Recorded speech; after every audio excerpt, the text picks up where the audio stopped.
showtime. Tell me when we're live. What is going on, Profitable Stylists? We are live coming at you this week. We've got Bernard.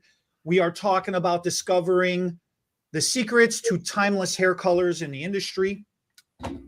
We are going to have a fun week. Just a day. Just a fun day. Oh, just a fun day. No, Yeah. just a fun day. We're not allowed to have a fun week. I can't be responsible for your whole week, but right now we're just gonna have a fun hour. Anytime I get to talk to you, it sets me good for a whole week. Oh, good. So, man, when I think of time, what was the official words you using for the title? I'm thinking timeless, but I don't think you said that. Yeah, timeless. Oh, Discover the secrets to timeless hair color. Timeless. Yeah, when I think of timeless, there really isn't that many colors in hair color, but there's millions of tones, I guess, right? Is that the right words to use, Mr. Color? Yeah. There's 10 levels, but yeah, there's an infinite amount of tones that you can create by mixing all those different levels of colors together. Yeah, and I personally love all one way or all the other. So I love dark hair, almost black or dark brown, or really, really light blonde. I don't know. I think they both pop so well. And in the middle, just to me, But timeless, I think, would be covering grays, right? So timeless would be your very dark hair, your very light hair, and then red, right? Black, blonde, and red. And then I think something that's been around for a very, very long time that you can still get away with is one of two things: slightly seasonally changing your color. Like I like what you do with clients, where you talk with a client about their color collection. Why not have a personal collection? I still love that idea, because you look in magazines and books or TV, they talk about a seasonal collection or a particular color line comes out with a collection. And you look at it, you're like, "Ooh, that's beautiful. I might want to copy one of those." But just when you said it, yes, I color these grays a little sometimes, but I don't do all the different colors that we talk about. And I just for a second felt so special, like I was like vicariously living through a girl who. But that's what it is. That's what I'm saying. I don't even do it. And I felt a slight bit special when you said it. So I thought, God, if I was a girl changing my color all the time, or even maintaining a color that isn't my natural color, and then you said, let's talk about your collection for the next season or year, I was like, oh my God, if it made me feel a tiny bit special, I can only imagine the person actually getting the color in the chair thinking about it. And so I think it's important to think that the difference in that and timeless, to me, that is a timeless technique, changing with the seasons. And we should talk a little bit about what colors people should do for the seasons, even if it's slight tonal changes. Yeah, sure. But I think something that makes color timeless, for instance, would be the blondes, who just stay blonde year round. And it's fine. That's timeless, to be blonde year round. Now, the tone might have changed from yellowy gold in the 80s to an unnatural, hard to get white today. Platinum. Some people. But then you've got the brunettes or the dark brown, who are potentially covering gray. But Alexis over in our office yesterday, she's over here pulling hair for an order. So she looks back and weighs. She's talking about coloring her hair yesterday. And I'm looking at her thinking, you're so young. I don't think I've ever seen any grays. What color are you going? Because she's getting ready to do extensions, longer, thicker. And I was thinking, and she was like, just to darken it a little. And I'm like, okay. So color for fun, obviously. It doesn't have to be practical at all. It usually isn't.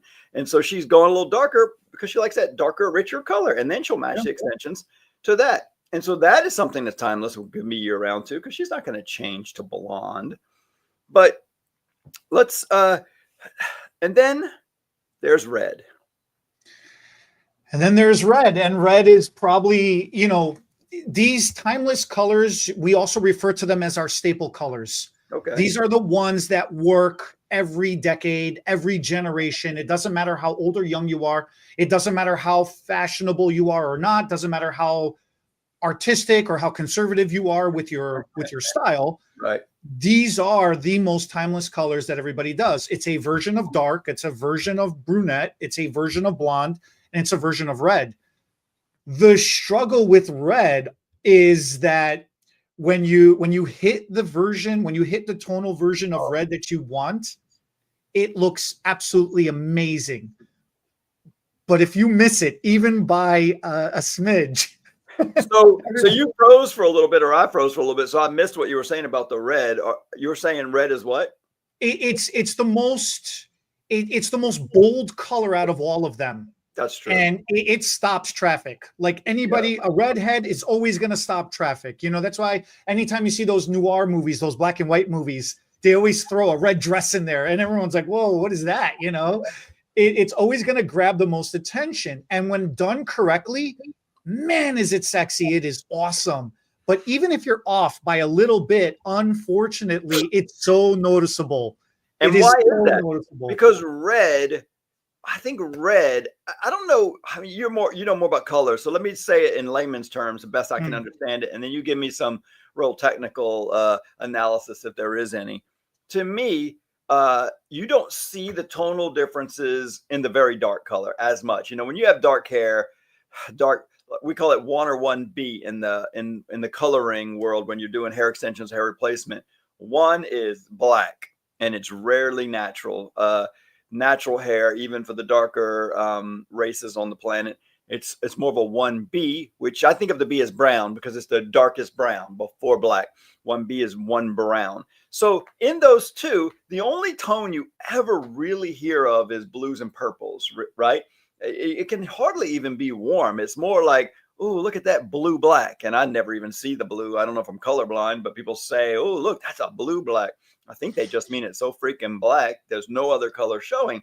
Maybe some people can see the blue. But then when you move into brown, you can be a little warm, a little ash. You can see a little bit of tone. You don't see gold so much. It's usually gold, or, you know, and I say gold, warm or ash. And then ash generally looks unnatural. So the only tone that's really kind of acceptable or natural looking is when it's right in the middle or a little on the reddish side.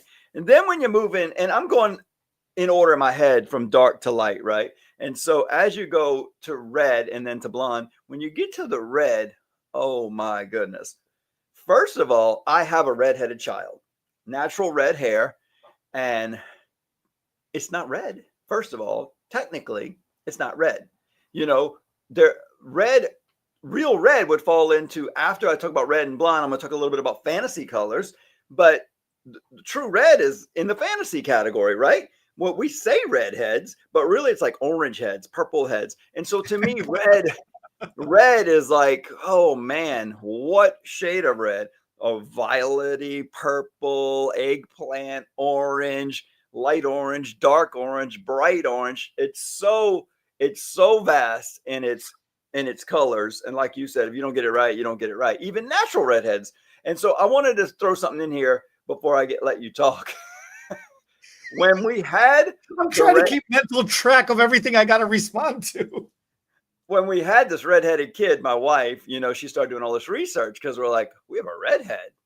What is different about a redhead? So the doctor is like, oh, his blood vessels are closer to the surface of his eyes. He's going to be a little more sensitive to light. He might wear sunglasses more. His skin's going to be a little more sensitive. So she's like, oh my God, what else is different about a redhead that I might need to study, you know? Yeah, there's a lot. She said, you know, only 11% of the population are redheads. I'm like, no, I didn't know that. And technically they're in decline. And by the year, blah, blah, blah, there'll be no more redheads on the planet. I was like, what? Possibly, you know, statistically. And so with all this being said, I think they're a little more rare. And that's why it's a head turner, for one thing. Obviously, a lot of people make their hair red, so it doesn't look like it's only 11% of the population. But actual natural redheads is 11% of the population and declining. And so from there, I got to learn that because I have a redhead. And then moving into blonde, as you get lighter, you see more of the variations in the tones is kind of my point here. And so it becomes more difficult as you get lighter. And with the blondes, you've got so many shades. And I'd like to you to end when you start commenting on all of those with which one of those are timeless, because I'm an 80s kid. And as a kid, I loved blondes, but they were not blonde. I think I liked Big Bird, you know. Well, that is a blonde. That technically is a blonde. I still love a yellowy golden blonde. It's just what I grew up with. And I love a platinum blonde too. But I am seeing some people turning back to a golden blonde. Of course, you got to call it golden or it's not accepted. And that is another big point I wanted to talk about. The names make a difference for acceptance of the tones, right? You can't say yellow. That is not accepted. What a nice, beautiful pea yellow blonde. That's not acceptable. But if you call it a golden blonde, gold brick, you know, it's going to be accepted. And so with blonde, of course, most people are dealing with from yellow to white, but you've got all the shades of orangey. I don't want to see any brassiness, whatever brass is, because that could be anything from orange to yellow. And so I think more than anything, all those four colors we talk about, black, brown, black, medium brown, light brown, red, and blonde. You are so excited about trying to sort all this out. What it comes down to is this: as colorists now, this is not a painter's palette. This is a colorist's palette, hair color. Well, painters use it too, actually. I take it back. Yeah. I stand corrected. I take it back. Yeah. In artistry in general, we're dealing with primary colors, red, yellow, and blue. That's in nature. We're not talking about technology. That's RGB. That's red, green, and blue. We're talking about nature, red, yellow, and blue. Those are the three dominant primary colors. Now, when you're in dark, whereas in black, it is so deep. Blue is the dominant primary color at that level. And it is the molecule is so large that it absorbs the light and then it reflects it back because it's such a large surface. And because it's such a large surface, you can't really tell the tonal differences because it's so vast. That surface is so vast. So there is actually 4 different versions of black hair. But we only notice it as blue, black, or black. So it's either dull or it's shiny. It either's got clear glaze, 0 stroke, 0, 0 clear, or not. You know, and some people see it, and some people are colorblind like yourself and don't see it. So but that's the thing about having dark hair. That's why you always, when you talk about dark hair in general, you're always talking about how glossy, how shiny. You're always seeing the light reflect on it. Actually, especially when it comes to hair extensions, as hair extensionists or hair replacement specialists, we actually do additional work to dull down some of the shine because sometimes it is so beautiful that it actually looks somewhat unnatural compared to the majority of the population because they don't take care of their hair that well or their hair isn't that fresh, you know, out of a package. They're however old they are, you know, however many decades old they are by the time they get hair extensions. So their hair is beat up naturally. Right. But that really is the difference in that darker hair. But you have an ashy version of it. You have a shiny version of it. You have a matte finish version of it. And then you actually have a natural version of it as well, too, which a natural version could be pure blue based or primarily blue based with just a touch, the teeniest touch of red in there. As you're going from dark to light, as you're going up the progression, like you were talking about, you start leaving the blue dominance and you start getting into this in between with the blue and red dominant, you know, blue and red shared primary bases. That's a secondary base, what we refer to as violet. You mix blue and red together, you get violet.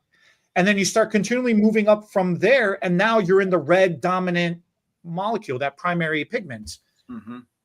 It is a medium size So you need a lot more of it to create a surface, which means there's a lot more points that light can reflect off of. So you start to see a lot more tonal variations and differences because there's a lot more points for it to bounce, for light to absorb and bounce back off of. The problem with that is when our eyes take in light, when our brain processes it, and then when it sends it back to how we perceive it, that's where all the variables come in, depending on your culture, depending on your own skin color, depending on your own eye color pigmentation, depending on a bunch of other scientific variables that is for another video for another day. Right. I may see it as bright red. You may see it as dull red. The next person might see it as orange. They may not even see it as red. Right. You know? So there are so many variables that come into play, but it's such a sensitive color to look at, because also psychologically it invokes a lot of emotions and other things. Like there's so many things involved with the color red, you know?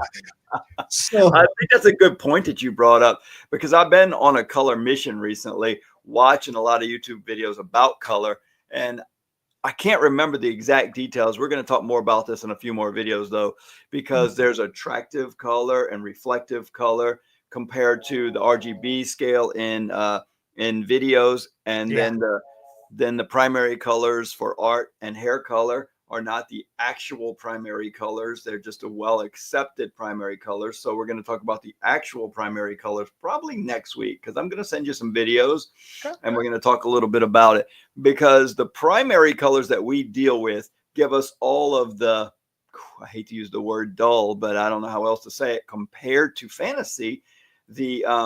The fantasy is natural. Right. It's really natural. It's natural, yeah. Yeah.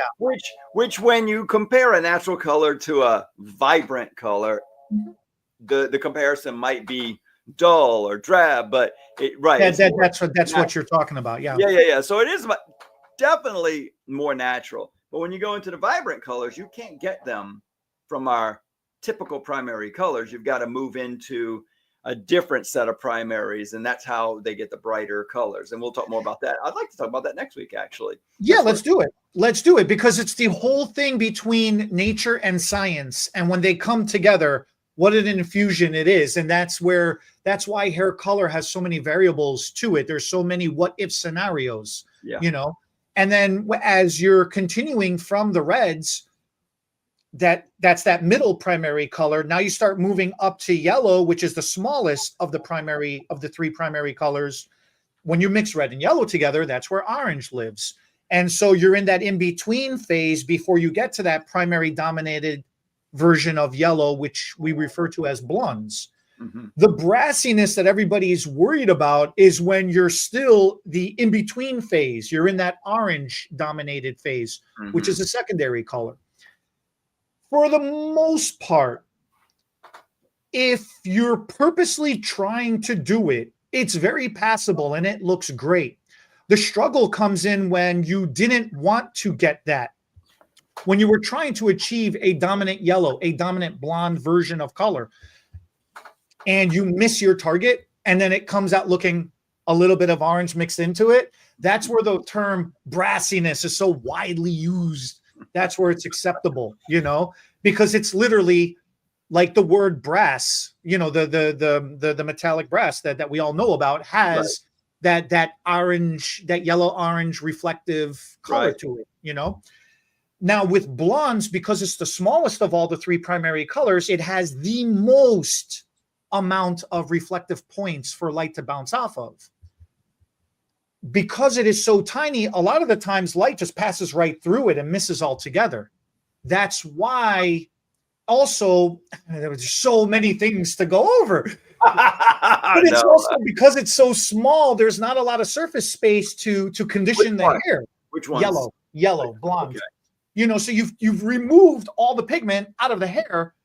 There's so many gaps left over. If you don't refill that space back in completely, now light's going in, it's got nothing to bounce back off of. It gets absorbed in there. That's what makes it look dull.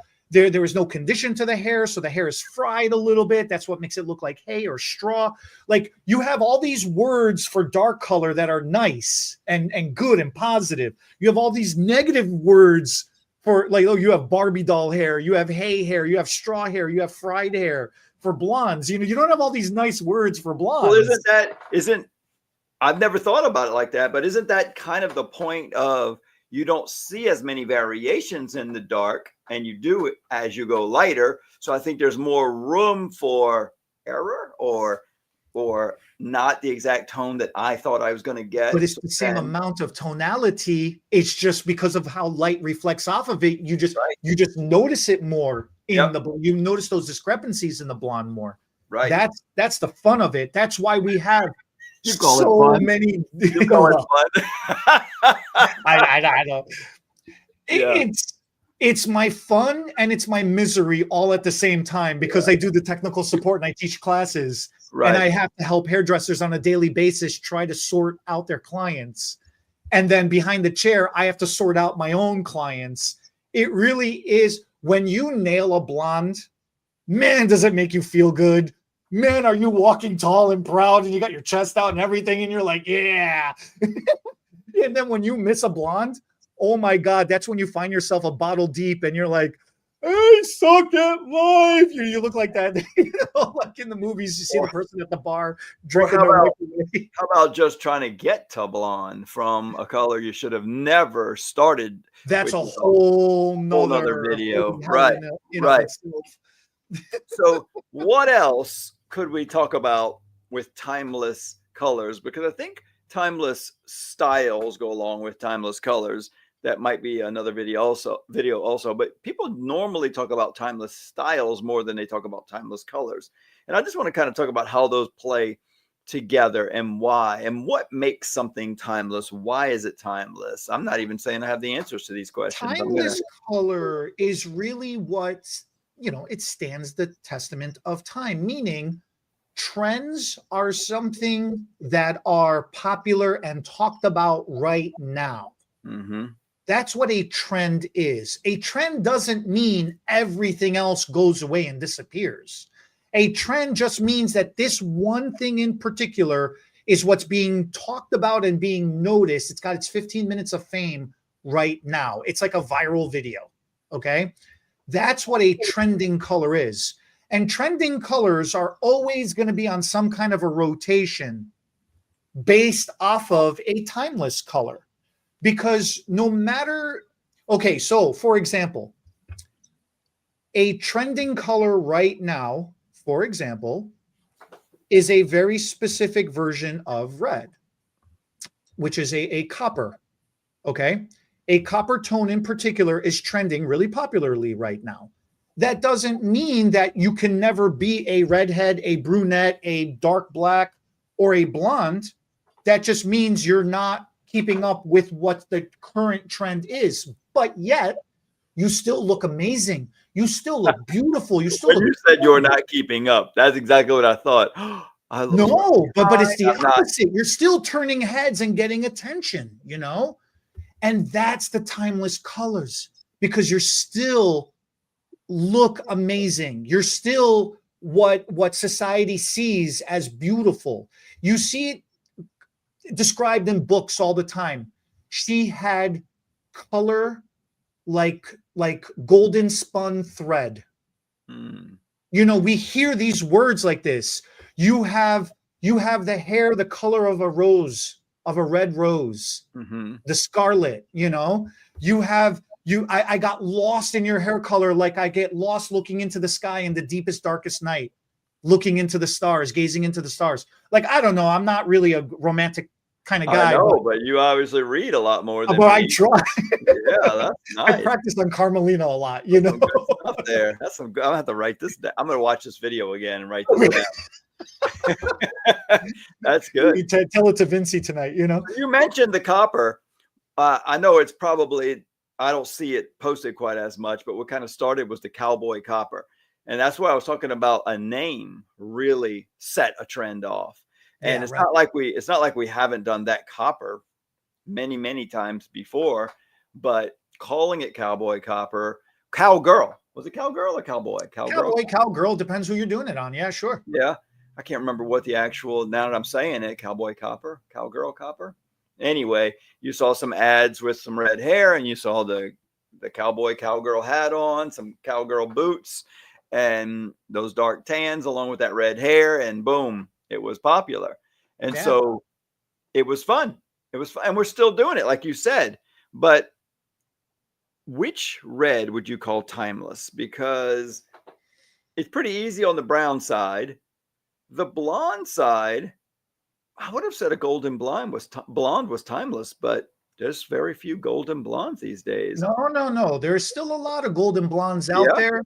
It's just everybody's showing off their pictures of the platinum blondes because that's what was trending recently. Yeah. But there is still a lot of golden blonde out there. You know, as far as the reds goes, you have two versions. In my opinion, personally, there's two versions of it. There is a level 8, which what we refer to as a strawberry blonde or a rose gold blonde. Okay. About that. Yeah. So, but that's technically a red, even though we refer to it as a blonde, just because of its level. Anyways, that's way too technical. Yeah. And then there is the natural redhead, which is a level 5, level 6 red. Okay. And those you're going to see those, think of somebody who's from the Nordic Isles, whether it's Britain, whether it's Ireland, Scotland, the Wales, Sweden, and Greenland, and excuse me, everybody else around there that I'm forgetting right now off the top of my head. But like you have the natural redheads, you have those natural redheads. So like Carson, you like your son, that natural red is a little bit darker red. And that, to me, those two versions are always what's sought after all the time, because you look at that and you're like, oh yeah, you could rattle off 10 different celebrities right off the top of your head that have had a version of that over the years that you recall. Right. Yeah. I guess you're right. I do see golden blondes much more than in real life, much more than I see like the showing off pictures, posts, desires, because the platinum was more the trend, but sometimes trends become timeless. And I don't know what the definition of timeless would be, because I remember when I started doing hair extensions 35 years ago, it was a kind that had been around for a very long time, wefts. And then when we got out of wefts, the individual strands, it took so long to do, people said, this is just a trend. We were a little scared of getting in the extension business because people thought it's just might only last a year or 2 or 3 or 4 or 5. And then 35 years later, we're still doing hair extensions. So it's not a trend anymore. It became timeless. It started off. So, okay. It's like this comment. Sometimes a trend is something that's always been around. It's just, it just has a new clever name. Hair extensions have been around for 2,000 years. Right. It's just the type of hair extensions that we're talking about is commercialized hair extensions. And that's what people thought was just a trend at the time, and it was never going to stick. Yeah. And you fast forward now, 40 years, 50 years later of doing hair extensions in the way that we perform them as a service in the salon. Hair has always been a thing for 2,000 years. It wasn't until Sassoon in the 60s commercialized hairdressing. Yeah. So that you could now it's become timeless in that regards too. So that's always things like that. That's really what timeless is.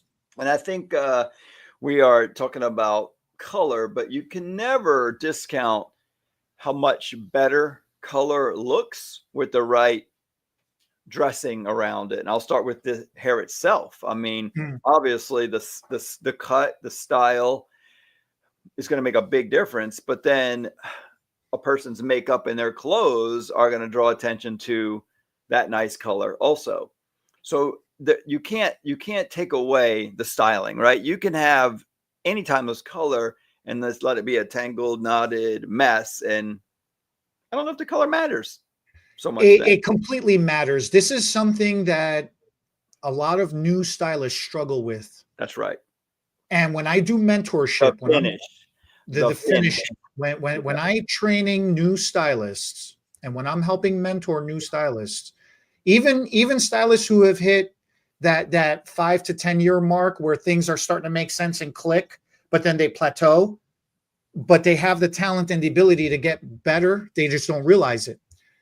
Your color, you could be so talented in doing hair color, but if you cannot finish it yourself, or if you cannot work hand in hand with a stylist that can finish, like there's a lot of departmentalization happening as well too. Some people specialize in hair color, some people specialize only in haircut and styling. So either get yourself a partner and buddy up, or if you're doing it all yourself, you got to get good at both.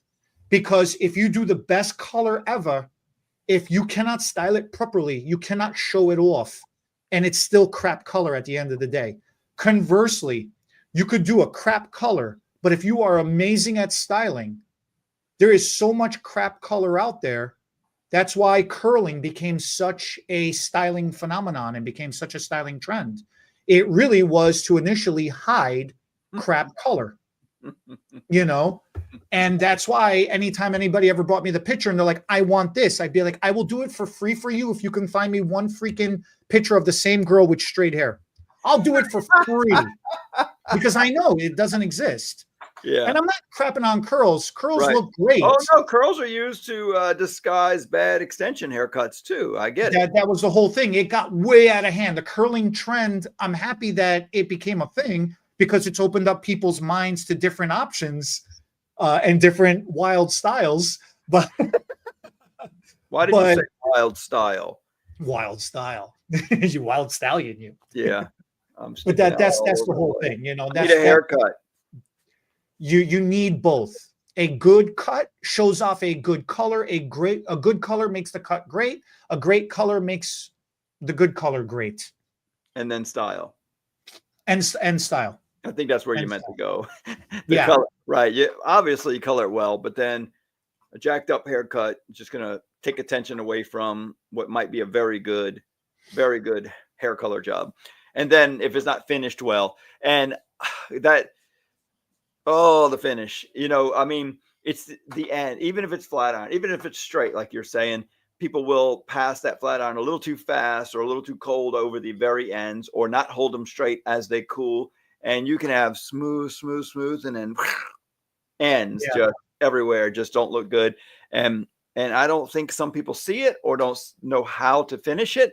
So here's this topic I want to bring up while we're talking about timeless. We talked about all of these colors, and I think this is the reason right before a blonde who may have had a bad job, a bad bleach job, or too many semi-bad jobs and all adding up to real bad, and they're at the brink of chopping it all off because it is so frizzy fried. A couple of the choices that happen: learn and style a little bit better, because you can make frizzier hair look smoother with the right products and styling, and it can look healthier just through styling, even if it's not so healthy. But going darker for some reason, I mean, I know a blonde that's been blonde her whole life does not want to go darker, but maybe she wants to go darker before she goes shorter. Why does darker so often look healthier? Darker. Okay, the short answer. Oh, wow, that's such a loaded question. There's so much there. There's so much there. All right, the simple answer is this. That's true, though, right? It's so much true. It's so true. Yes. Yeah. Darker hair looks better because it has more pigment. More pigment equals more surface coverage. More surface coverage equals more protection, more light reflection, and more nutrition, more room for nutrition in the hair. That's the simplest way. And there's just more there, right? There's more there to work with. So we're talking about each hair under the cuticle, deep into the hair, more molecules, which is making each hair a little bigger, heavier, substantial. So overall, each hair has more going on, right? Think about this. When you're born, when you're a baby, a baby. A baby. Go ahead. When you're a baby, the hair is like wind. It's like nothing, right? Oh yeah. It is very because thin. They haven't developed their pigmentation yet. They haven't developed anything yet. Okay. And as a kid, you look at them and you're like, oh, there was, she was a towhead when she was young. And then as she gets older. For those of you that don't know what a towhead is, that's when those babies have white hair when they're little, and then they grow into their color. Quite often blonde, but not always. Not all, yeah. So it becomes some version of blonde, noticeable.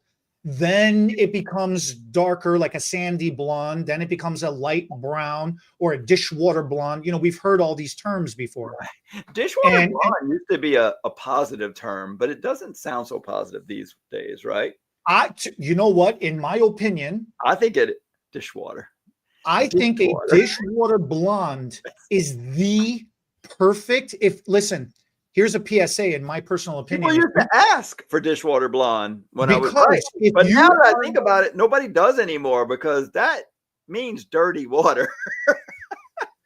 Nowadays, well, I guess it always did, but right. It is the perfect natural hair color to work off of. It is the most versatile natural hair color to work off of. When I have had models Finish that analogy from a kid to whatever you were doing.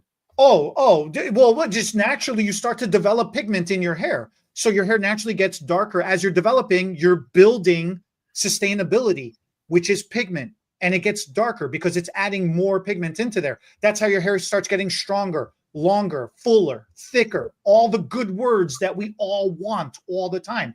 We use billions of dollars of products to make our hairs thicker, longer, fuller, stronger, healthier, shinier. It's all because as we get to puberty, we are developing that naturally. After puberty, we start declining and we start losing, we start depleting all that natural things from our hair. Is that part of what makes the hair bigger also? I mean, because you talked about when you're a baby, your hair is real fine and thin. Yes, because you just don't have a lot of pigment in there. Think about it. When you see somebody you think of Asian person, they have that thick, long, dark, shiny hair. You think of a European person and they have thinner, fluffy, light blonde hair. Yeah. It's just naturally because of the darker pigment. It's not because they're Asian. Well, it is because they're Asian, but they just have more pigment. Yeah. So their hair shaft is thicker because they have more pigment. Right. The blonder, lighter you go, you just have less pigment. When we highlight hair, we are forcefully removing pigment from that hair shaft, which is forcefully, physically thinning it out and making it smaller, which in turn is making it weaker. That's why it's such a pain of the butt to take dark hair and make it light. This is why you see so many people complaining about brassiness all the time.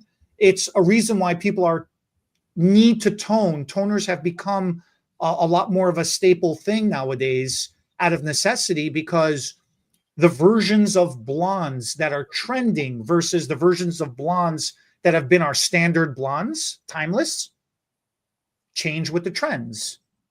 And so a lot of people back in the day, they would highlight their hair. They wouldn't tone it afterwards.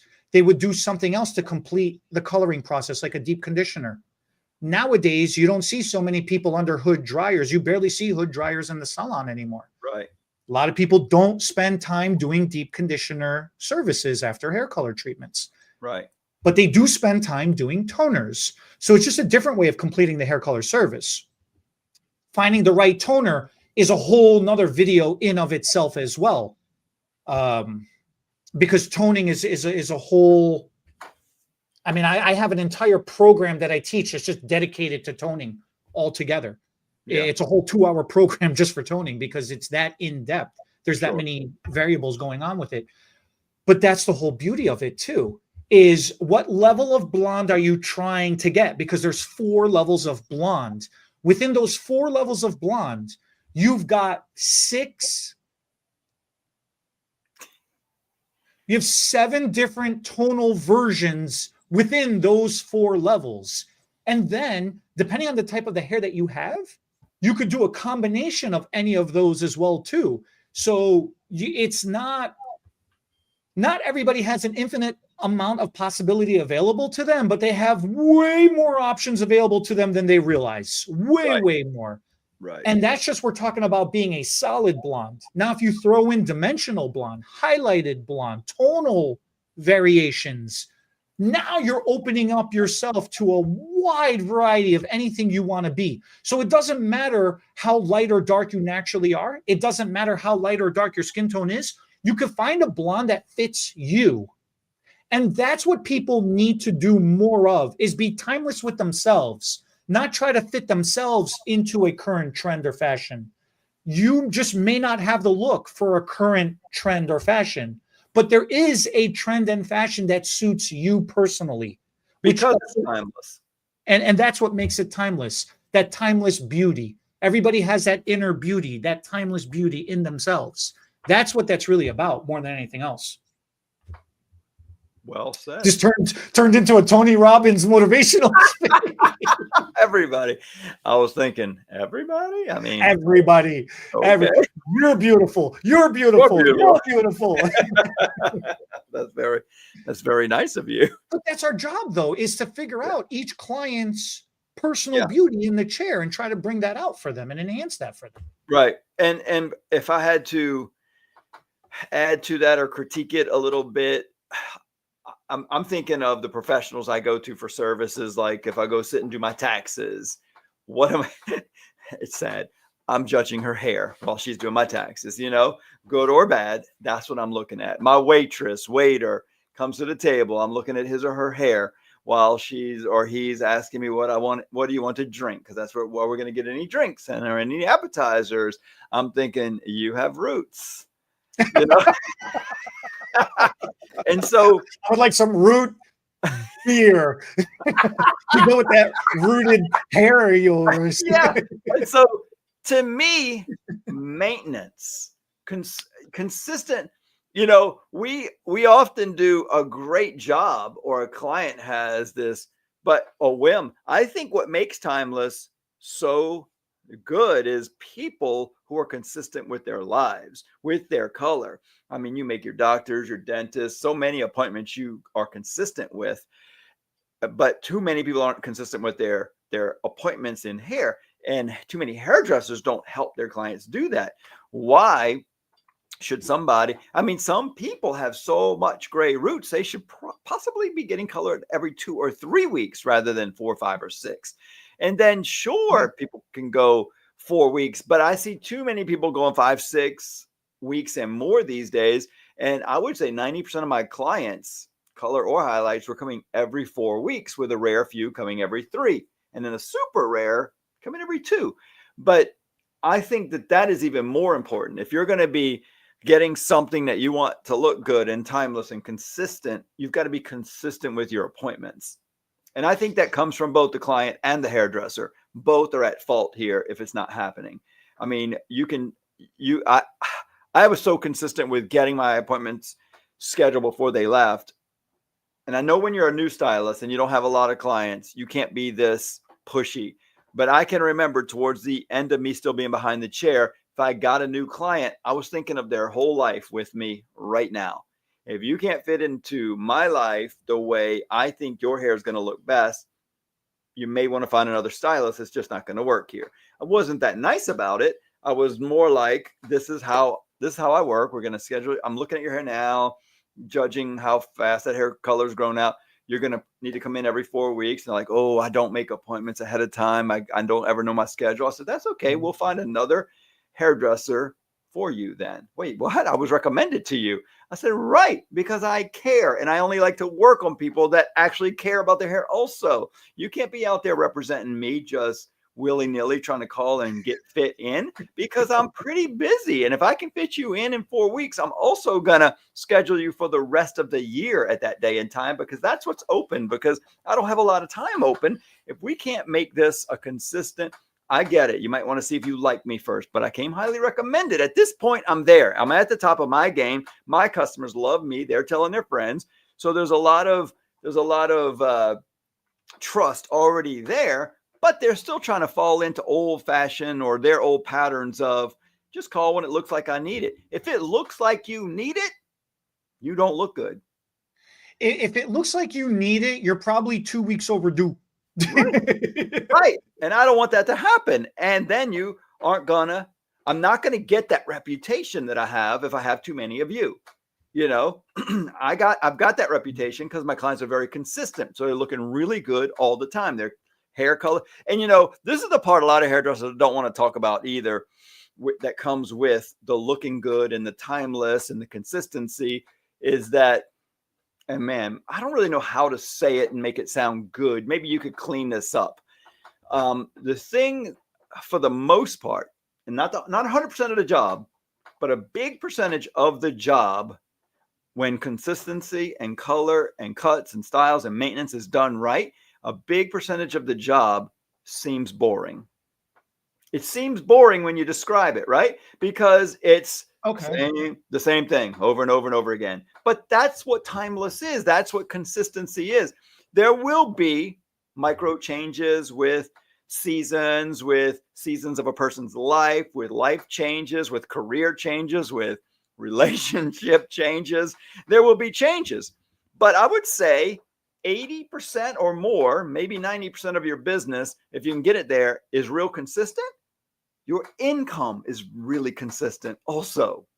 So then, sure, I know we want to turn some people purple, green, yellow, and gold, and big chop offs and big extension jobs, and really make some big changes, because at hair shows, that's all you see. But you've got to sometimes realize everything you see at a hair show is at a hair show. And it's to inspire some differences, changes, trends, sell some new products, get you excited about the industry. But that's not how a salon's supposed to run every day, every week. And still, in my opinion, I guess some salons might run like that. I follow what you're saying. And here's the reason why it goes 100% to the reason why I came up with creating the collection for each individual client. The reason why I did this was it was an excuse for me personally not to get stuck in doing the same thing all the time.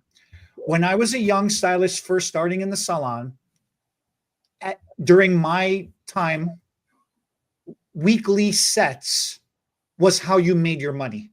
Yep. If you could fill your book with weekly sets, you were guaranteed an income. Okay. That was our thing. Highlighting was starting to get popular, like foiling. Foiling was starting to become a thing, because highlighting back then during my time was still with the cap. Yep. Okay. So even foiling was new and wasn't really being done all that much. Right. Right. And it was the same exact formula. You would look at somebody's formula card, and all they would do is they would have the one formula at the top of the card. You could have it mixed before they walked in the salon. Yeah, because the rest of the card was just February, March, April, May, June, July. Like, it was just the next date of when was the last time they were in. But it was the same formula written across the top of the card. It never changed. Here's the problem. If I do your color now in February, in October, how the hell am I going to know that color is still going to be the color? Maybe it's not anymore. And fast forward 5 years from now, you're still that same identical color. What's wrong with that? It's dated. That's why we have words that says it's dated. That's why we have, I love my expressions. It's why we have things that say, oh, time has not been kind to you. Bless your heart. You can't say bless your heart unless you're down where I am. Well, but that's what I'm saying. It's like that. That's where I learned it from. I learned it from a Southerner. It said, time has not been kind to you. Bless your heart. And I'm like, what the hell does that mean? It's like, that was the biggest insult. I'm like, that was such a compliment. Like, no, that was an insult. I'm like, okay, let's look into this. Yeah. But coming up with the excuse of, okay, well then doing the same thing over and over and over. No wonder there is burnout in the industry. No wonder the client is bored and miserable. No wonder they keep. No. I'm not saying overall. But that was a problem back then. You come now, fast forward now. This is why we change constantly. This is why we always have a new trend. Trends back then was only 4 times a year. It was whenever the magazine came out and told you this is the new color for this season. Spring, it's winter, Right. summer. But with fall, technology winter. nowadays, with social media, Yeah, it's moving faster. so And much let me- faster. And let me add a little bit to what I said before too, because I didn't have a boring business by any means. Because I don't think that when I say boring, I just mean if you only judge one small part of what I did, and I say one small part, although some people think it's the whole part, is doing the hair. And that's why I get so frustrated when I see hairdressers not talking to their customers at all, because there's especially new ones. They're so focused and concentrating on this thing that's new to them. They're more concentrating on make sure I get this cut right, make sure I get this color right, make sure I get this placement right, that they can't even have a conversation with the client. So there's no relationship there. And so to me, it's okay if you're doing the same thing over and over for a few years in a row, because you're doing hair on a 60-year-old lady who hasn't changed in 20 years. Maybe she doesn't want to change, and that is okay also. But that's not where the fun and the relationship and the dynamic stuff that's going on in the salon. It can just be the conversation. It could be a new cut and style. It can be the relationships with the other people in the business. It could be what they're doing for the holidays. So having that relationship is what keeps that client there. You don't necessarily have to be changing their color all the time, although you can also make small, slow changes. Well, think about this. Okay, you're saying you don't have to change the color all the time. You're talking about the overall appearance of whatever color they are. Right. But each and every time that client comes in, that's the disconnect. Oh, my client is a 6N. Okay, a medium brown. She's a medium brown. Okay, the most 90%, the most number one timeless color of all time in the history of color is 6N 20 volume. I don't care what color brand you're using. I don't care how old or young you are. That's right. 6N 20 volume, number one freaking color of all time. Okay, to keep somebody looking like that every time and every year they come in, it should be being adjusted. To keep somebody consistently looking the same, their color should never be the same. You should never be mixing it the same. So in that mundaneness, in his opinion. No, it's a 100% fact of the matter. Okay. Because this year. You don't write it down and you can't remember it. Is that why? No. No, because next year you're a little grayer than you were the previous year. Next year, your hair is a little thinner than it was the previous year. Next year, you've been working out and being healthier. Now your hair is thicker than what it was the previous year. Every year, your hair changes, your hair ages, your body changes, your body ages. That's interesting, yeah. And you need to make those micro adjustments in the formula to maintain the consistent look overall. Well, that's interesting, because I thought you were arguing for change, and you're arguing in a way for consistency. Like, you're actually saying if you don't change, it will change, because their hair is going to change. So if the formula stays the same, their hair is going to get lighter or darker. It's going to get bad. It's going to get worse. And then you're going to fall out of that timeless look. You're not going to be the best version of you. And now I'm going back to being a motivational. At the beginning of the argument, I was thinking you were arguing for change, and you were kind of arguing.